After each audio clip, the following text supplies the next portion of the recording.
પર યમુનોત્સવ 2025ની કરાઈ શરૂઆત। દિલ્હીના વાસુદેવ ઘાટ પર 2 દિવસીય યમુનોત્સવ 2025ની શરૂઆત વિશેષ વિધિઓ સાથે થઈ, જે યમુના નદીના આધ્યાત્મિક અને સાંસ્કૃતિક મહત્વને સમર્પિત છે।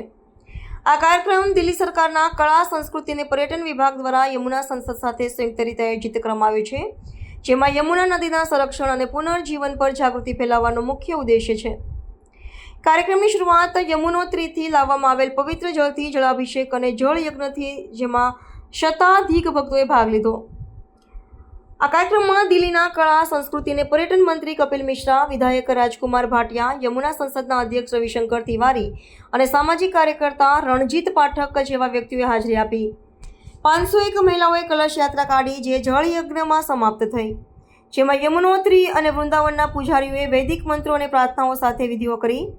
બપોરે આધ્યાત્મિક વક્તા અજય ભાઈજીએ યમુના કથા કહી, જેમાં નદીના આધ્યાત્મિક અને પર્યાવરણીય મહત્વ પર ભાર મુકાયો અને લોકોને નદીની શુદ્ધતા અને પ્રવાહ જાળવવા માટે સામૂહિક જવાબદારી લેવાની અપીલ કરી।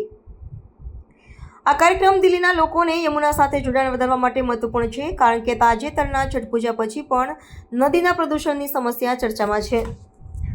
શામે સ્વામી ચિદાનંદ સરસ્વતીના નેતૃત્વમાં યમુના આરતી કરવામાં આવી, જેમાં વિદ્વાનો, સંતો અને ભક્તોએ ભાગ લીધો। સોમવારે બીજા દિવસે યમુના સંમેલન યોજાશે, જેમાં દેશભરમાંથી આવેલા જળવિજ્ઞાનીઓ, કેન્દ્ર અને દિલ્હી સરકારના મંત્રીઓ, સાંસદો અને પર્યાવરણ નિષ્ણાતો 5 વિષયો પર ચર્ચા કરશે।